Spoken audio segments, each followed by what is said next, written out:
इस पाठ का अभ्यास शुरू करते हैं। पहली एक्सरसाइज, श्लोकांशेषु रिक्त स्थानानि पूरयत। श्लोक के अंशों में जो रिक्त स्थान हैं उनको पूरा करना है। क भाग, सीमंति नीषु का डैश राजा डैश गुणोत्तमः।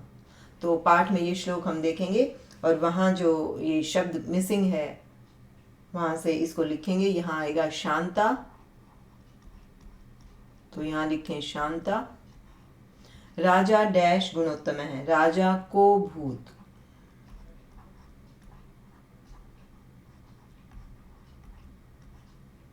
तो ये श्लोक से देख के, पाठ से देख के ही मैं यहाँ लिख रही हूँ।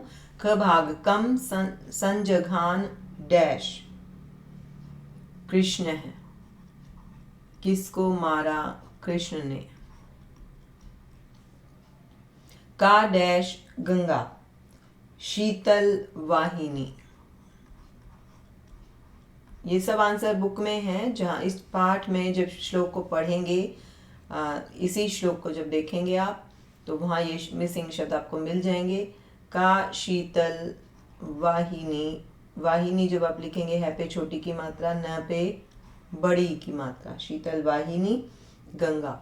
ग भाग, के डैश दार पोषण रताः, दार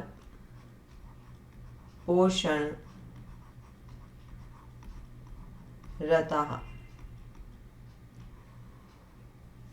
कम डैश न बाधते शीतम, कम बलवंतम।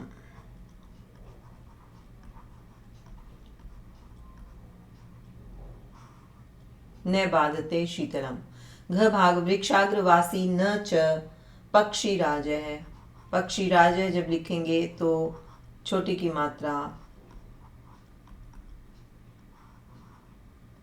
डैश न च शूलपाणि त्रिनेत्रधारी, त्रिनेत्रधारी।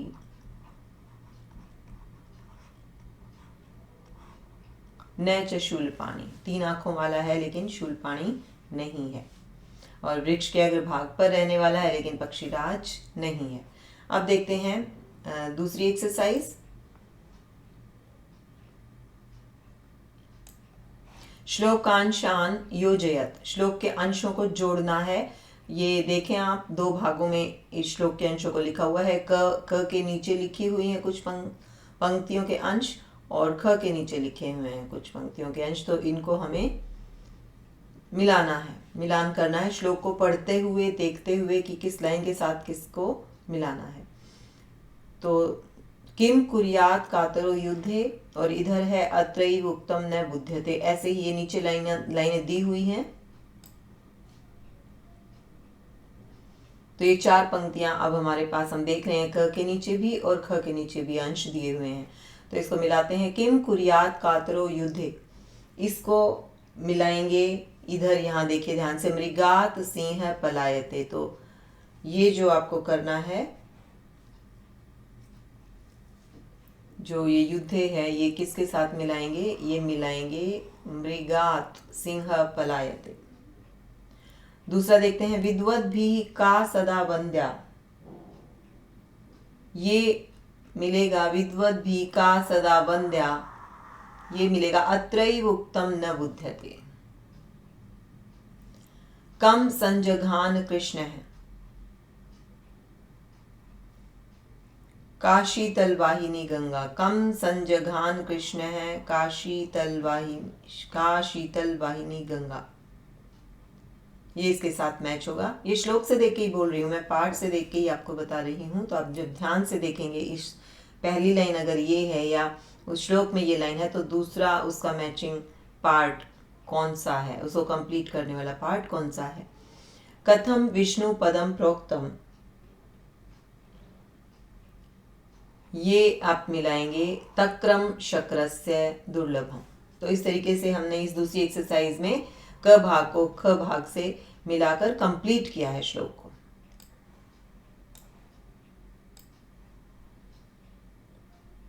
एक्सरसाइज 3 देखते हैं क्या करना है। उपयुक्त कथनानाम समक्षम आम, अनुपयुक्त कथनानाम समक्षम न इति लिखत। जो सही कथन है उनके सामने आम मतलब हाँ, और जो सही कथन नहीं है उनके सामने न लिखना है। क भाग कातरो युद्धे युध्यते, जो डरपोक होता है वो युद्ध में युद्ध करता है।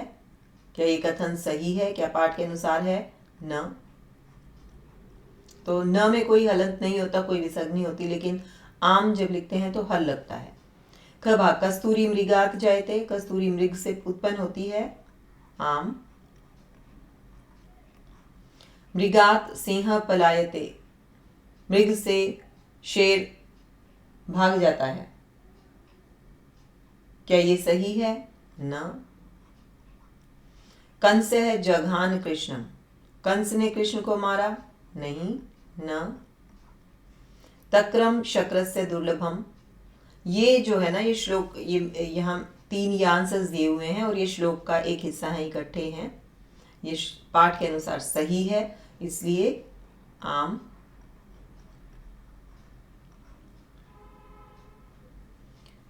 च भाग जयंत है कृष्णस्य पुत्र है, जो जयंत है वो कृष्ण का पुत्र था।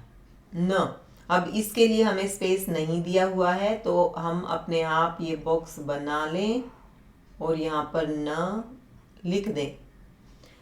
तो जयंत जो है कृष्ण का पुत्र नहीं था, बल्कि किसका पुत्र था? इंद्रस्य।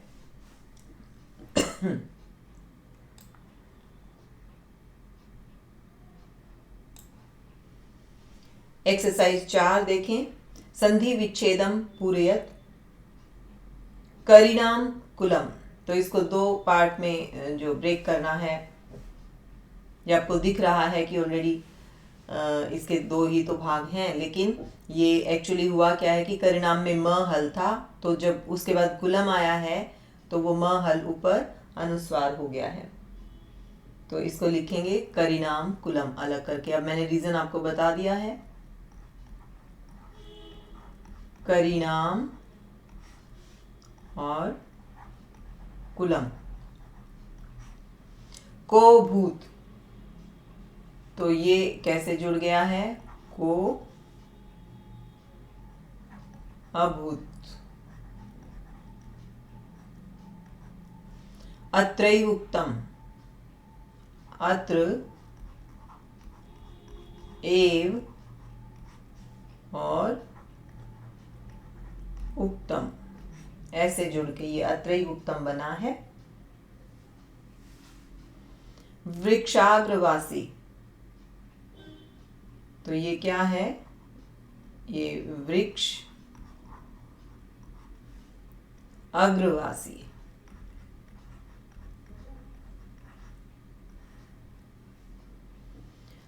त्वग वस्त्रधारी, तो ये कैसे ब्रेक होगा? त्वक वस्त्रधारी। बहुत ही आसान है, कुछ भी मुश्किल नहीं है इसमें।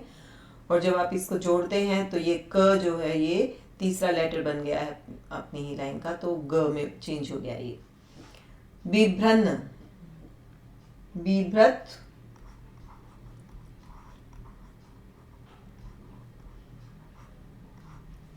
प्लस न, तो इसको जोड़ेंगे तो विभ्रन्न आधा न में ये कन्वर्ट हो गया है, तो अपने ही वर्ग के तीसरे लेटर में। एक्सरसाइज 5 में क्या करना है? अधोलिखितानाम पदानाम लिंगम विभक्तिम वचनम च लिखत, इनके लिंग विभक्ति और वचन हमें लिखने हैं। एक उदाहरण आपको दिया हुआ है, करिणाम ये पद है, इसका लिंग पुल्लिंग, पुल्लिंगम, विभक्ति षष्ठी और वचनम बहुवचनम। कस्तूरी ये स्त्रीलिंग शब्द है, तो यहां लिखेंगे स्त्रीलिंगम।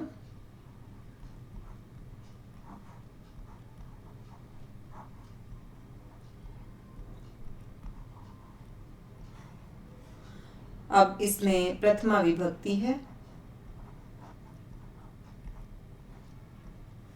और एक वचनम।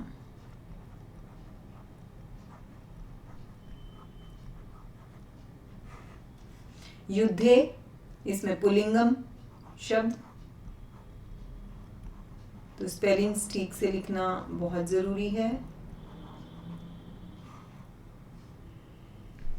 सप्तमी विभक्ति है और एक वचनम।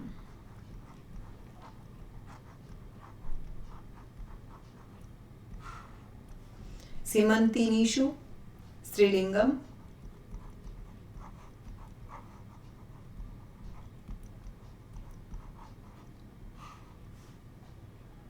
सप्तमी विभक्ति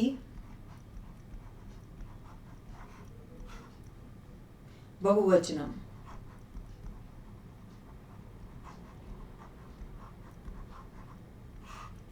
बलवंतम पुल्लिंगम।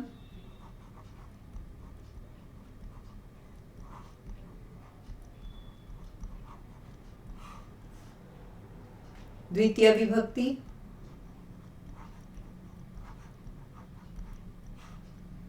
और एक वचनम।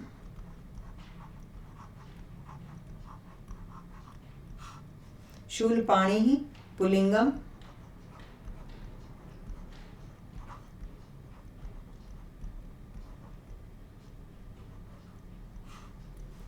और इसमें प्रथमा विभक्ति है और एक वचनम।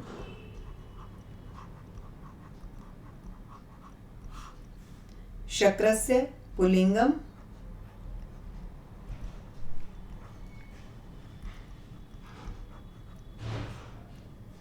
षष्ठी विभक्ति है और एक वचनम।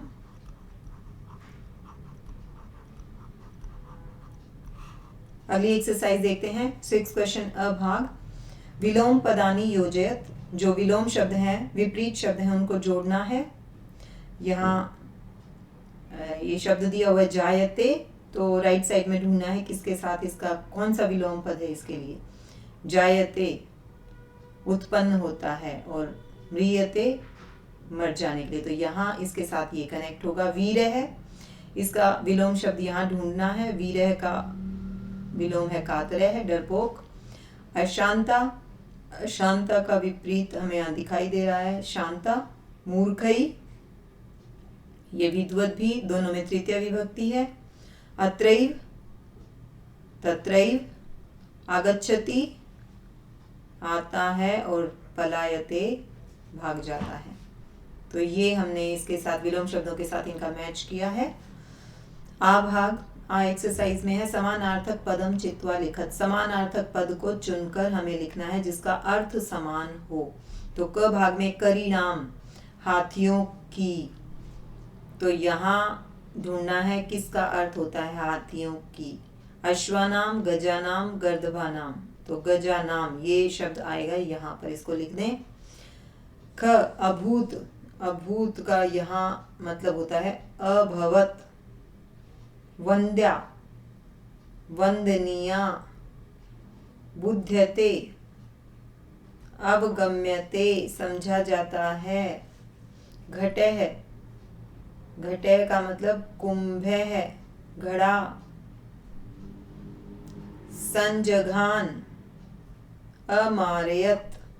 तो ये शब्द आप तभी चुन पाएंगे समानार्थक शब्द, जैसे यहाँ 3 शब्द हैं तो तीनों के अर्थ आपको पता होने चाहिए।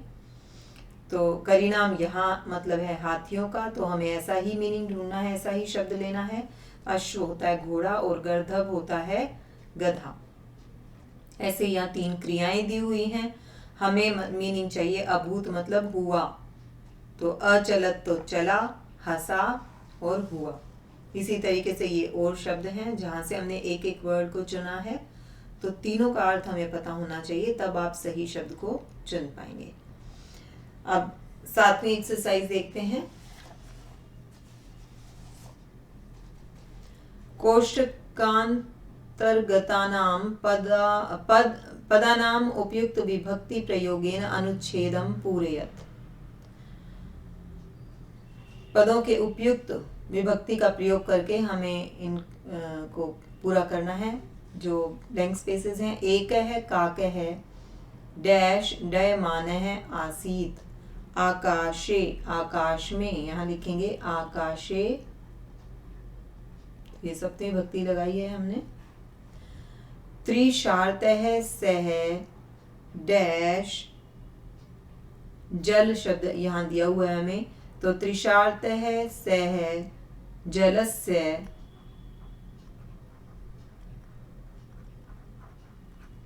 अन्वेषणं करोति, अन्वेषण होता है ढूंढना। तदा स डैश अल्पम डैश पश्यति, तदा स घटे, घटे मतलब घड़े में,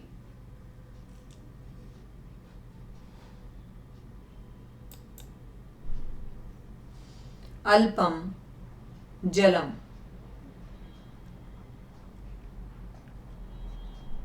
पश्यति स डैश आनीय स उपलानी, उपलानी बहुवचन शब्द है। आनीय उपलों को लाकर घट्टे पातयति, घड़े में गिराता है। सप्तमी विभक्ति। जलम डैश ऊपरी आगच्छति, जलम घट शब्द दिया हुआ है तो घटस्य ऊपरी, घड़े के ऊपर आ जाता है, तो घटस्य ऊपरी आगच्छति। डैश सानंदम जलम पीत्वा तृप्यति, काक है कौआ, ये एक वचन है, प्रथमा एक वचन काक है, कौआ खुशी से जल को पीकर तृप्त हो जाता है। तो इस तरह ये इस पाठ की एक्सरसाइज यहाँ खत्म होती है।